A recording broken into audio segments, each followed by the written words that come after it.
Queechy.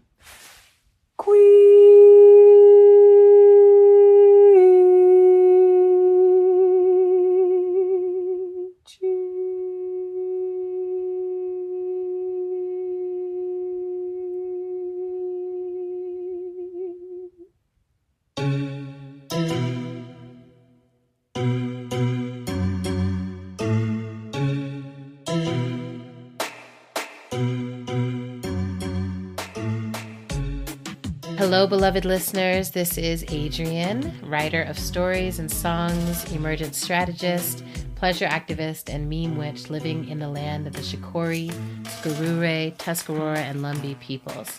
And this is How to Survive the End of the World, our podcast about learning from apocalypse with grace, rigor, and curiosity. When I say how, of course, when I say ours, of course, I'm including my co-host and sister Autumn, currently on sabbatical.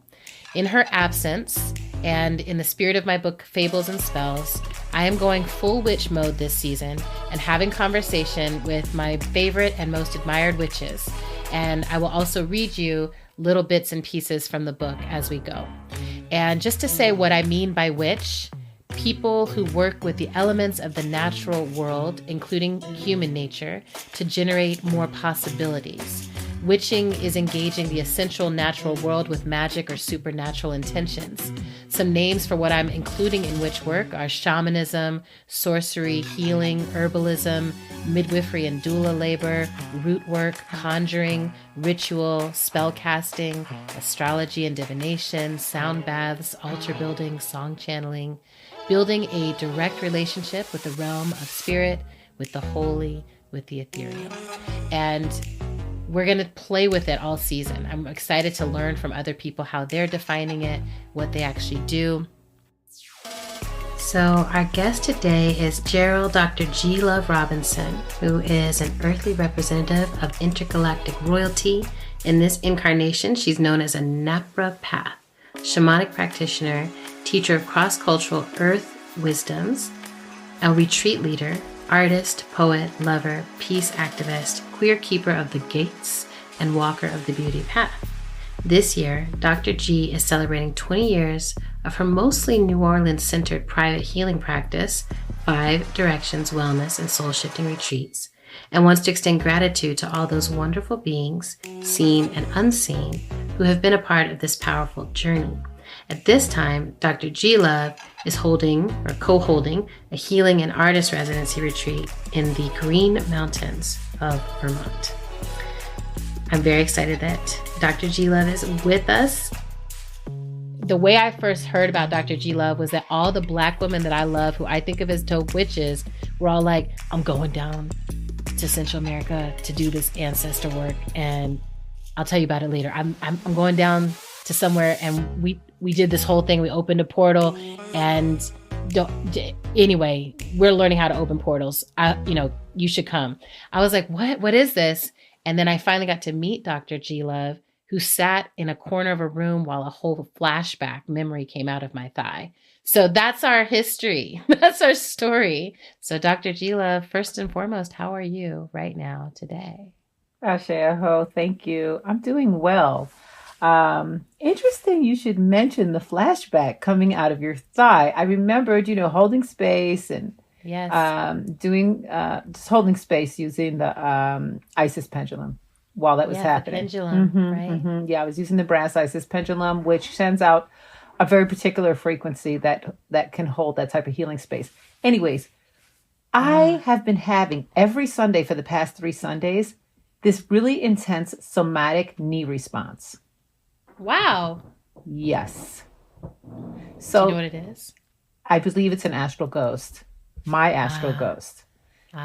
So, one of the really key ways that my healers and guides have guided me to look at knees is, obviously it's support and this type of thing. And I do have a history of knee drama, we'll say. Me too. Okay, so horrific knee pain all the time. Okay, so we can commune more on this topic. So I'm really going deep in there. Save me. One of the things I'm doing, especially over the past 3 weeks since I've consistently been put down with a really swollen knee or a locked knee, and it's gone back and forth right to left, and then it like resolves itself in the middle of the week, and then the other knee decides to play a game on the next I Sunday. understand that dance. I know that. I know that particular drama. Yes. Okay. I'm going to talk to you about the astral ghost. Okay. We have incarnated to do some very powerful work, and we chose the avenues that we wanted to do that incarnation through. And whatever avenue that is, that's parents, family, culture, the planet, etc., right? The timeline, the dimension. So we know that that's all facts.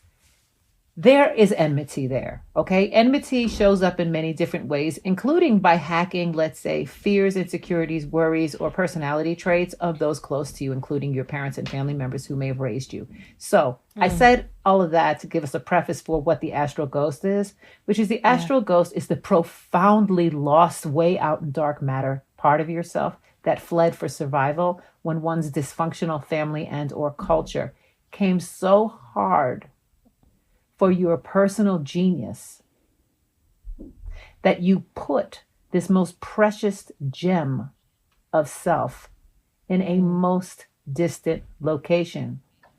And because we incarnated into what turned out to be a very profound war zone, this timeline on Earth, we never really felt safe enough to bring it back. And now that entity is like in the dark matter, can't find it.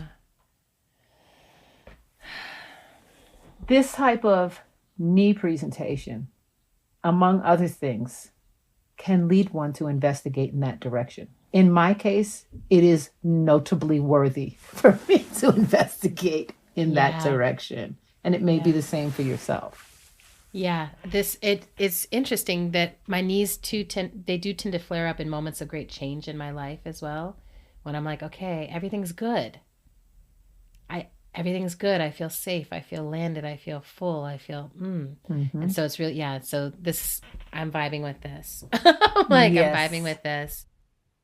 All right. So I know I'm using the language of witch, and I know a lot of people who I think of as doing witch work don't necessarily use that language at the front of how they speak about themselves.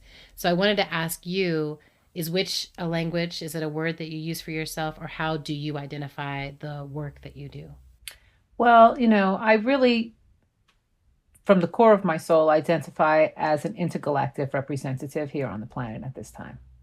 Great. So that absolutely has always and probably will always chart right into witch in human parlance, any language, bruja, brujex. I think it's going to chart right there. So I definitely have publicly identified as a witch. I don't know if you know, but I was definitely one of the really early, social media Black witches in these streets, with being a co-founder of Black Witch Chronicles, which would have been back in 2013, 2014. Wow. Yeah. Okay. I didn't know that. I'm like, this is exciting. Tell me more. So at that time, we got a significant amount of pushback. People, there's been so much, it's like the dog years of the internet are intense. So we're looking at, 8 years later, 8 years later, it was a whole different world. So I really was one of the first Black witch voices out there. Y'all can Google it and find out. I love that. And people pushed. People were afraid. A lot of our, peers, I would say Black women in particular, were like, be careful with using the phrase witch. Be careful with using the phrase Black witch. A Black witch is actually a dangerous entity. And a lot of our Afro-diasporic continental cultures. And people gave a lot of fear. So I ended up really embracing witch at that time more so than ever, because the amount of fear that came from people that I otherwise, really feel a lot of respect towards, and who are also doing, frankly, witchy work. It let me know the importance of liberating, empowering, and just diving in and embodying the identity. So I'm all for it. I love that. So take us back to Baby G Love. When did you first realize you were an intergalactic represented to this place? When did you first realize you were a witch? When did you first realize that you were called to this kind of work, this way of being? Look, I wasn't even really supposed to incarnate in this particular lifetime. I was like, Ah. yeah, I was cutting up. Basically, I completed my work here. I completed my Oh. work here, and I was in like a little gathering in, let's say, another dimension. And Yeah. I just simply wanted to come back. I really have like a trickster bodhisattva spirit. And Got it. so I really wanted to come back and do the thing. Like I wanted to get back whatever unfinished business I thought I had. Now I will Yeah. tell you, there's been some, I would say, ass whooping to me Mm. from the Mm. ancestors throughout the course of my life as a result of this Mm-hmm. bold and belligerent choice. So I Mm-hmm. really do have actually a recollection of like running and like leaping and catching like a sentient strand of light Oh, wow. and coming down into what, would turn out to be my mother's womb, right? Yes, into this life. Yeah, and I came through at Coney Island Hospital in Brooklyn, baby. So I, chose a wild, crazy spot. I came in at Coney Island on the Atlantic Ocean. So Wow. strong Yemoja energies, strong urban funhouse energies. That's the trickster energy too. That's beautiful. That's beautiful. Mhm. And you knew, like, as a kid, Yeah. like you were like, I'm very conscious of who I am and what I'm doing Yes. here. Yeah, I felt like I had a lot of understanding of what was going on in people's minds. I felt I had a lot of understanding. Mm. There were a lot of stories running. And so of course I didn't I wasn't raised in a temple, so I didn't have the Yeah, I was type gonna of say, people. how were the adults around that? The adults all felt I was a bit much.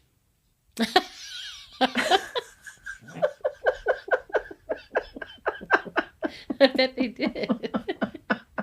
I think across the board. Uh-huh. Yeah, they felt I was Yeah. truly a bit much.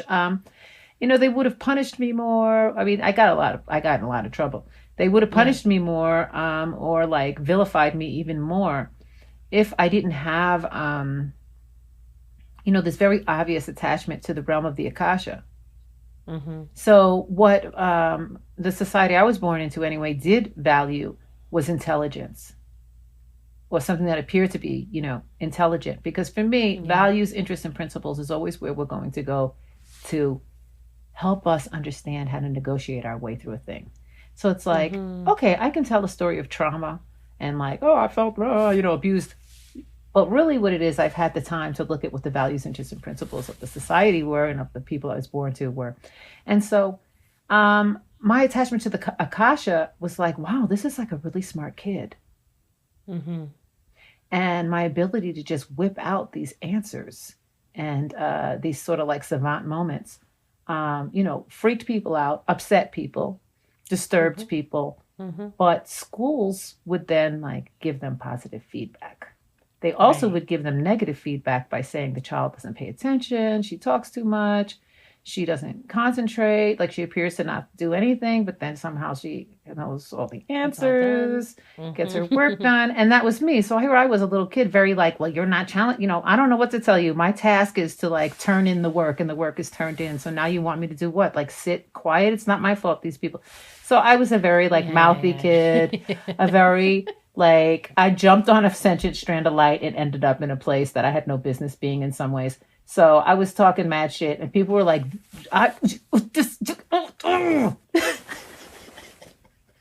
Mm-hmm. Beautiful. And then at what point, if there was a point, like maybe it's more like this. Do you have a sense of like, this is the formal witch ancestry or formal lineage that I became a part of? Like, is there a place where you're like, oh, and then I met this person who became my teacher, or this, I read this book and found the lineage that I needed to practice? Well, yeah, I've walked in a number of lineages. I'm really proud to say Yeah. that I've had some of the best teachers, for me anyway. I love my Yeah. teachers, including like, so I would say dance and theater was a real Mm. entry point. So I have a long history, an early history in dance and theater. And my relationship to the theater, Ah. I'm a playwright. I have an MFA in playwriting. I have an undergraduate in performance. I've done a little conservatory time as a performer. I have theater time. And I anyways, love that. my journey into theater, which was really helmed by what I would refer to as a triumvirate of witches at my undergraduate, Yes. whose names were Kendall, Andrea Hairston, great author, by the way. Check out her Andrea books. Hairston, I love Yeah, her. she's an early mentor of mine. I love her too. Awesome. And Deborah Okay. Lubar. So Perfect. that was my little triumvirate of brujas that brought me in. So Andrea like really walked me into Ifa, into Orisha, into the ancestor work through her playwriting courses and through her history Wow. courses. Deborah Lubar, through her performance courses, really brought me into the whole relationship of the theater as actually descendant from ceremony. So, how I became a ceremonialist was through the theater. I love that. I Mm-hmm. love that. And now I want to get into all the magic. So, what are all the ways you do witch work currently? Okay, well, I'm a very strong shamanic practitioner. I'm a Pachacuti Mesa carrier. The Pachacuti Mesa practice was created by my maestro, Don Oscar Miro Quesada, who I truly love. Mm. He's a whole entity now. Like he got his own thing going on where he's like teaching he's bringing the Pachacuti Mesa like to the world and stuff right now. But I had the good Beautiful. fortune of apprenticing with him many years ago and just getting the opportunity to take a much more traditional apprenticeship in this Peruvian shamanic based cross cultural medicine journey designed for the coming, now present prophecy of the meeting of the eagle and the condor. Mm. So, roughly speaking, Pachacuti means complete world reversal. And a mesa is another way of saying table or altar. Mm-hmm. So, as a Pachacuti mesa carrier, I am a carrier of an altar of complete world reversal. So, I would say foundationally, I am a cross cultural shamanic practitioner and guide. What does that look like in practice? It looks like nature. Also my work with Ifa as an Abarisha. It roughly translates into one who walks with and works with nature. So it looks like nature. Working with Pachamama, which represents the south of the medicine wheel. Pachamama is representative of the physical body. So when using the medicine wheel to heal, I can go to the south, to all the medicine that has been built over the many generations, passed on down through the generations, now into my medicine field that exists in the south of my mesa. I go to the south of my mesa, I dip in there for physical body healing work. That's in the south of the mesa. In the west of the mesa, I go to, and the animal ally of Pachamama is Amaru, the snake. Oh, beautiful. Yes, Ashe Aho. Moving to the west, we come to Mama Kia. Mama Kia is grandmother moon. So we know the tides of Mama Kia and Mama Kocha, the moon and the ocean, the relationship there. That's emotion. That's what lives in the west of the mesa. So we heal the emotional body there in the west of the mesa. And the tutelary animal allies of the west of the mesa are the dolphin and the whale. So we use the west of the mesa for underworld work, for this sort of astral ghost stuff we're talking about, going into dark matter. Basically, the west of the mesa is also this. Of course, the medicine field is complicated. So you have your 5 directions, which I'm talking you through, and then you have your fields as well, which we'll just say below, middle, and above, right? Okay. So the below is where your witchcraft is. It's where your spells are. It's where you're saying, I'm going to use my power as an embodied entity to alchemize some form of action or change on this plane or on other planes and dimensions that I'm operating in. All of that happens in the west and also in the Ukupacha, the underworld. Coming up to the north, you have Wiracocha, which is the eagle and the condor. That is the place of spirit, the spiritual body medicine. You go to the north for that. So that is just a highly illuminated place. It's a place that is actually in the center, in the Kaipacha. It's on the center line, and it's an attachment to the ancestors. It's a Saiwa portal to move up into the ancestral realm. Coming to the east of the mesa, you're going to have Inti Taita, father son, Sun, son. And the tutelary animal allies of Inti are the puma and the jaguar. And that's really these big cats. Yeah, because that's the mind. And one thing we all experience when we begin to awaken from this long, dark age of consciousness that humanity has just gone through. And I say humanity, spell it with a Y, baby. I'm just using that word right now because I told you I'm colonized with my words. But hear me when I tell you, whatever us sentient little beings are, okay? This long, dark night of the human soul, we are just little sparks right now of stirring awakening. That's the most we can claim about ourselves because it's been such a long, dark night of the soul. And those big cats, when you start awakening, those big cats come and tell me if you haven't had the experience, perhaps you've read about it, rip your brain to shreds. Oh, yes. You go through some crises, some identity. I can't trust anything in here. Exactly. Yes. Those big cats basically come, rip you apart, eat you, shit you into the earth. You go into the earth, you become fodder for the earth, and then you give birth to plants and lichen and all kind of stuff like that, and then regrow yourself a new head. And that really is a nutshell description of shamanic initiation, of what's sometimes referred to as a shamanic decapitation. Yeah. Yeah, and it's an intense journey, and I certainly have many a tale to report about that. Yeah, beautiful. And you shared 4 directions. Mm-hmm. The fifth one's in the center. The fifth one, exactly. So I just want the whole thing. Quichi.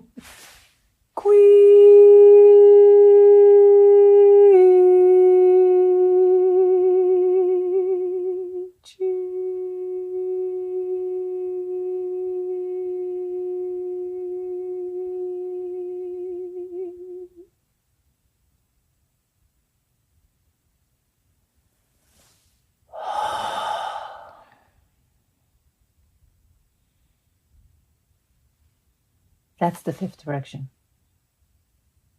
The rainbow quintessence. Mm-hmm.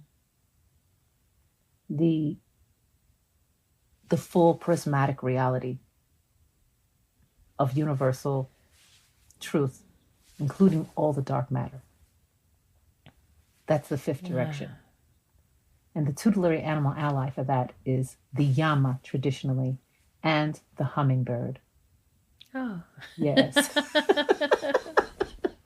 I love that. And I think I read somewhere that you speak of us as prismatic beings. You did. Can you say a little bit more about that? Well, actually, the person who really brought the phrase prismatic to my whole language space is Michaela Harrison, who I know you... My being of love. Yes. I swoon for her. Yeah. Yes. Michaela and I, we're sisters. That makes sense. We're new moon sisters. We're born 48 hours apart from each other. Oh, wow. Yeah. So we're actually on this journey together. We both have a concurrent tale that we can tell a whole concurrent story. That makes a lot of sense to me. Everything you're saying keeps resonating with. I'm like, have you talked to Michaela about this? Yeah. Yeah. She also jumped on a sentient being of light and came in the same time. Yes. So, exactly. It's like, girl, I'm just gonna listen to these whales because y'all tripping. Yeah. I love that. Mm-hmm. So anyways, Michaela was the one when we were switching because, I am a woman of the 1900s. So when we were evolving, I actually back in the 1980s was part of the whole adding the B to the lesbian gay movement.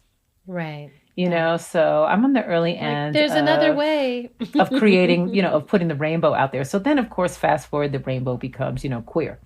And Yes. Michaela was like, are we really gonna go with queer? I'm like, we were having this conversation, like, is this where we're landing? Is this Yeah. is this what won?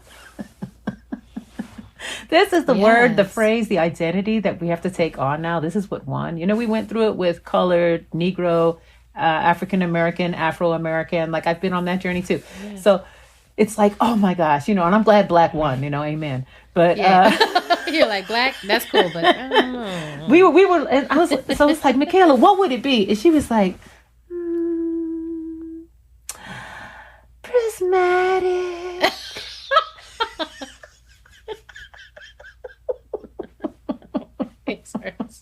That's great. Yeah. Yeah. Prismatic. So I ran Different with ways it. of looking through the prism of our being. Yeah. That makes a lot of sense to me. Well, it's just so true, because the whole nature of the prism is that what we're looking at is our multifaceted nature. And so, how to survive the end of the world? Honestly, the world doesn't need to end. And Michaela has told you that as well, because the whales have Yes. told us there's enough to go around. What the Yes. issue is values, interests, and principles, because we have such skewed values, interests, and principles. They're all skewed in one direction, no matter where you go, Yeah. that the ability to truly just exist as the facet that you are on the prism is very challenging for most people, unless your facet happens to chart in a place that's already considered valuable by the society or culture that you're currently being raised or living in. Yeah. So if everybody somehow, and this is what really this is why I came on with you. I'm like, we're just going to beam this out there, because We're just going to beam it out. I'm That's what I always want. beaming it out, that we can just zero out and trust creation and creativity.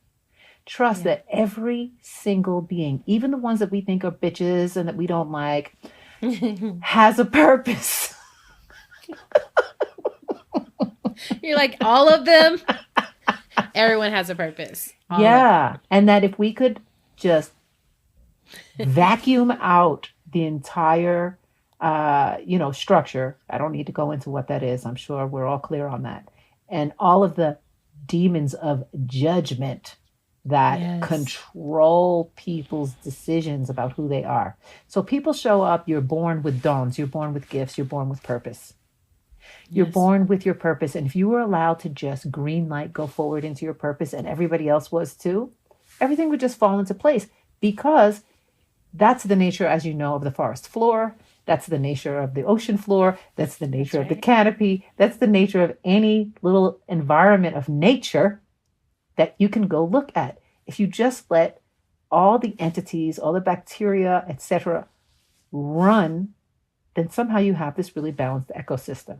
So the prayer, the shamanic prayer, the Avarisha prayer, is really to bring in a realm that allows for the leap of faith required for the humans, the two-leggeds, to chart into their personal genius. Ashe aho. I love this. Hello, beloved survivors.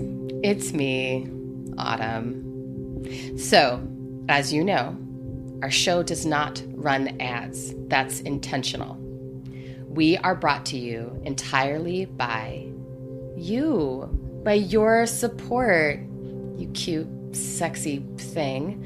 If you support us on Patreon already, thank you. You're awesome. I'm not talking to you. If you don't support us on Patreon already, I'm talking to you, and now is a great time to consider joining. We've got t-shirts, we've got tote bags, we have mugs, we have original art by my sistre, and also Adrian and I do these really fun Ask Us Anything episodes, which are exclusively available to patrons, and where we answer questions that are exclusively sourced from patrons. So, to become a patron today and support the longevity of this show, please go to patreon.com/endoftheworldshow. Thank you. Okay, let's get back into it. There's like 40 different directions that I am interested in discussing with you. So we'll have follow-up conversations. But when my sister and I were thinking about this podcast, we were like, we want to give people, first of all, a sense of normalcy about the fact that like things begin and end. Those endings and beginnings overlap. We've been through many iterations. We've all been through many iterations, and society goes through many iterations. And when we're in apocalyptic times, it can really feel like this is the end, and it can feel very terrifying for people. And I don't feel very terrified right now. I feel like there's a lot changing, but there's a lot we can harness inside of this change towards purpose, towards who we're meant to be.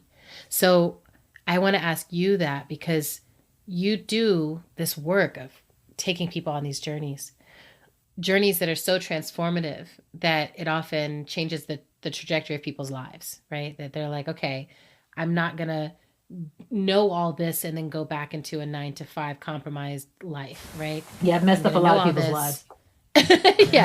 Yes, right? Or liberated people from the matrix, or whatever you want to say, right? Mm-hmm. And everyone who's listening to this podcast may not be willing to make the whole leap, but there are skills. I'm always thinking about like, well, what are the things you can start to integrate? What are the baby steps, the first steps, or what are just the skills that I'm like, every human needs this, right? For me, emergent strategy was a way of talking about like everyone needs to be able to go out and put their feet in the dirt and feel that the earth is a communicator and that everything around us we're of that same system. We need to know that.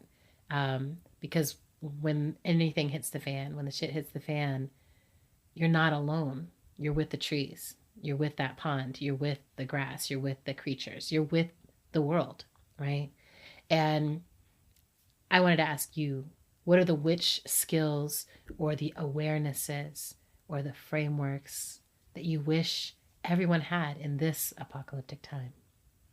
A connection to the ancestors, Do it. Okay. Everybody can do it.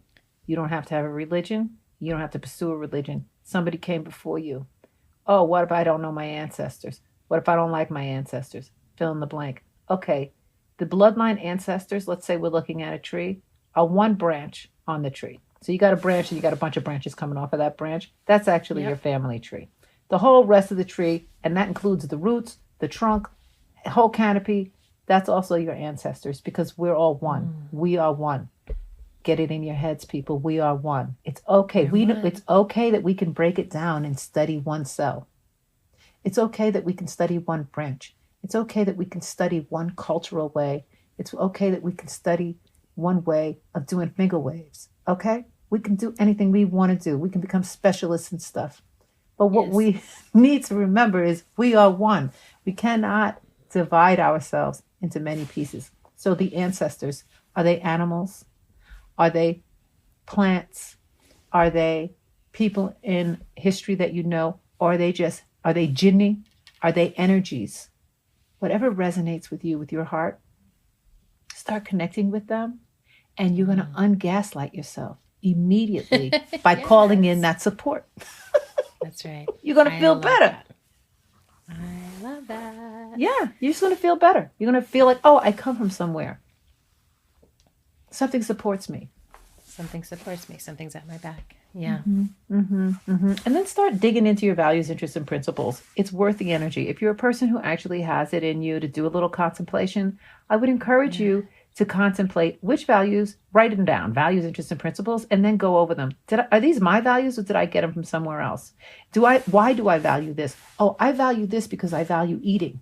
Right. So you value this because this is how you told yourself is the way you eat. That's fine. Do not judge it. Please, keep calling it a demon of judgment, right?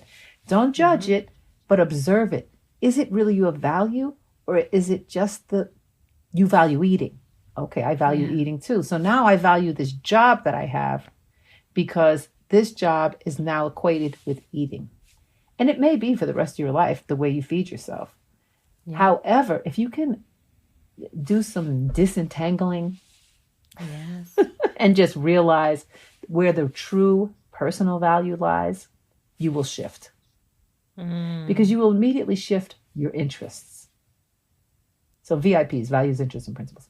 You will immediately shift your interests as soon as you really observe what your value is. Like, for instance, you might like eating so much that you find out that you want to start selling some little foods on the side. And now, next thing you know, you're like building a cooking, catering Yeah. business, that you never even saw coming. Yeah. That's an example. So, really looking at your values, your interests, and your principles, and investigating A, if they're yours, B, like what level of investment you have in them, and C, if they served you really well in the past and no longer serve you at this time. Because a lot of times, if you get blessed enough with the mixed blessing of living a long life, you will find that you need to let go of some of your interests, values, and principles as you evolve. And grab new ones, or Oh yeah, there's just like, always new yeah. ones, but they don't all get replaced. And values, I feel like values, what you value in the world, what's interesting, what is of interest to you. How do you talk about your principles? Right. You really do have to look at your values and your interests from a place of principle to be able to judge it. Principles are tricky because it's like when you take the time to look at this, you really do realize, like, whoa, I may not know what my principles are. This might be like the Yeah. core of my colonized self. Yeah. And again, no judgment. That's why I came on being like, look, I'm colonizing a mug. Like, hello, I'm raised in the United States of America through the 70s and the 80s and the 90s. That's what I took my education. Stop playing, Yeah, So, exactly. No, I mean the same thing. I say the same thing. I'm like, if we can acknowledge that we're swimming in the waters, then we can become to, that come to that awareness, right? Like for me, that's what my deepest meditation always yields to me. It's like, oh, that's all shaping. And I am not that shape. I've learned to fit into the shape that was made available to me. And now I'm learning to outgrow it, right? And, the first, like I'm super into principles and I'm super into being a part of groups that have articulated their principles. And I'm not sure, I think it's been a while since I examined what my own were outside of ones that I have in collaboration with others. oh, sure. Right. So Yeah. that decolonial process is ongoing and ongoing and ongoing. Right? It's permanently ongoing because part of it is the more we awaken, and I do speak for myself, the more we awaken to the multiplicity of the senses that we have. Oh yeah, five senses, haha. So not so fine. And then we want to say, oh, I'm woke, or oh, I've been practicing this for 20 years. Who cares? You're coming out of the dark ages. I have so much more. I might as well just started yesterday. I have so much more. There's so much to go. I've been out of my senses for so long. I need to get into them. So, and all of a sudden, my principles change because what I thought was a principled way forward excluded a series of windows and doors that I simply was not able to incorporate into my consciousness. But now that I have an awareness of those windows and doors, it changes my principles. Wow. That makes a ton of sense to me. And right, it's like from inside the cage or from inside the cave, it's like from this limited place, here's what my principles are. And then when I realize I can stand up and walk out and survive, everything shifts. And I really, really appreciate the dance of having principles and not succumbing to the demon of judgment, because I do think early in my political practice, especially, that my principles were actually rooted in my judgment. Oh, sure, so they me were too. rooted in like, I have a judgment of the world. I have a judgment of capitalism. I have a judgment of mean people. I have a judgment of how people are bosses. And so all those are emerging, and these are my principles.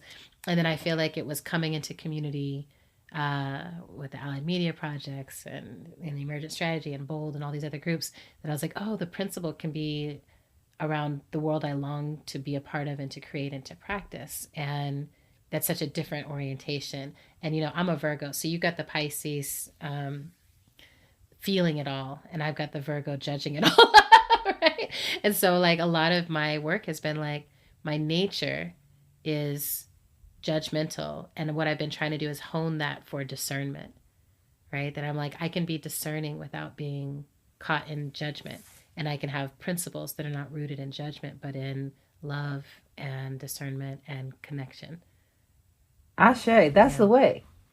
Pisces, Virgo, we're the match. We're the match. Right. We're, always. I know, it's your cosmic. New moon and my new moon, your full moon and my full moon. Exactly. We're always on that cosmic. And it happens to be my North Node, South Node connect too. So I get our relationship. We got it all. Yeah, I get our relationship. And what I'll say to that is, it's the Pisces that's always going to bring you, so long as you're checking those demons of judgment and that type of thing, the Pisces nature is always going to bring you to that exploratory location. And if we aren't attached by the dogma, or if somehow we haven't tied our dogma into our ego and into our work in such a way that it will shame us publicly or make us have to close down our job, we can do it.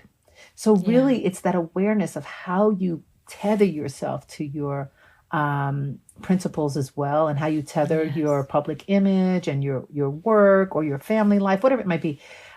Make sure that there's always room for evolving, That's so because important. people are always, because, first of all, we all know there's haters. People always love to come and be like, oh, you're a hypocrite. Oh, you said one thing, you did another. Oh, you're supposed to be a healer. Why are you such a raving bitch? Yes. It's wonderful. It's so exciting to have strangers and their thoughts. Well, and I do also appreciate that, though, that I needed that message particularly today, because I am in this massive changing, right? And that change of being I'm the gift that I was actually put on earth to provide it's just unveiling itself to me. I've been doing all these things that I'm this is a gift that was supposed to come through me, right? And it's come through me and I'm letting it through. But then there's a gift that is about how I be. And that I'm just starting to touch into, right? And I'm it's different from what anyone knows yet. It feels different to me anyway. And I feel all of my adult life, though, has been, I'm going to change in public. I'm not going to put out the book that you expect to come next, or I'm not going to put out the project you expect to come next. I'm going to put out what's actually next. And I think you gave us a lot of medicine today, Dr. G. Love, and I want to see if there's anything I didn't ask you about that you wanted to share, that you wanted to tell everyone, that you wanted to transmit.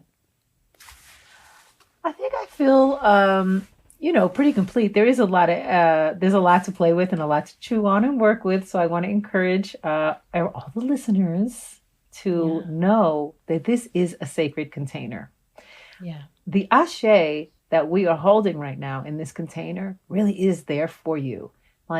Take this container and allow it to make a big change. Even if it's a tiny change, even if it looks small, allow this container to really be a blessing and a cleansing. Allow it to just cleanse your aura, to cleanse your spirit, and just have you come out a little bit shiny.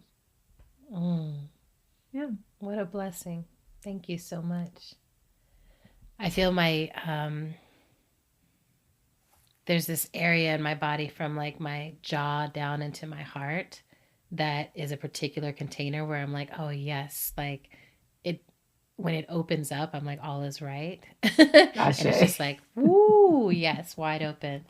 All right. So I'm reading a piece from Fables and Spells at the end of each of these episodes.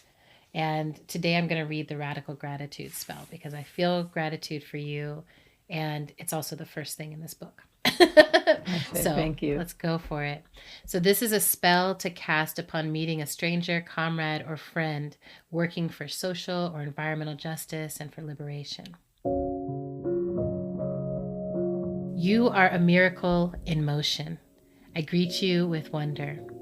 In a world which seeks to own your joy and your imagination, you have chosen to be free every day as a practice. I can never know the struggles you went through to get here, but I know you have swum upstream, and at times it has been lonely.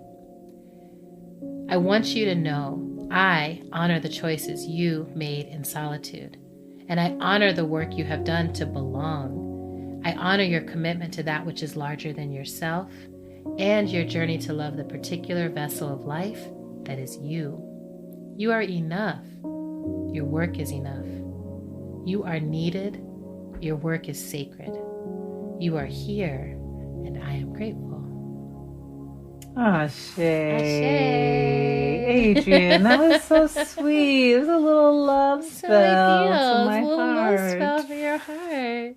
Thank you. I'm so grateful that we had this time together. And in the last few seasons, we've done this thing called Top Culture at the end of our shows, where we ask people, like, what is something you're watching or listening or reading or engaging in that just like got you lit up right now?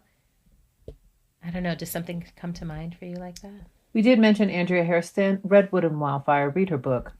She has great books, but that book That one is in really, particular. I'm moved. Yes. Yeah, and she's Yeah. got, We'll Do Magic for Small Change or something like that. I think it's her latest book. Yeah. And I think it's supposed to be the sequel to that one. And I have it. I have a signed copy of it, but I haven't opened it yet. So, Oh, I didn't know there was a sequel. Oh, that makes me very excited. You Yeah. just lit my whole fire. Okay. That's exciting. Mine is the Bhagavad Gita. Oh. So 4 times in the last month, someone randomly or seemingly randomly, because it's never actually random, has mentioned the Bhagavad Gita to me in a moment when I'm asking myself a question about something I'm editing and rewriting. And then someone has mentioned the Bhagavad Gita like within an hour of that. And so I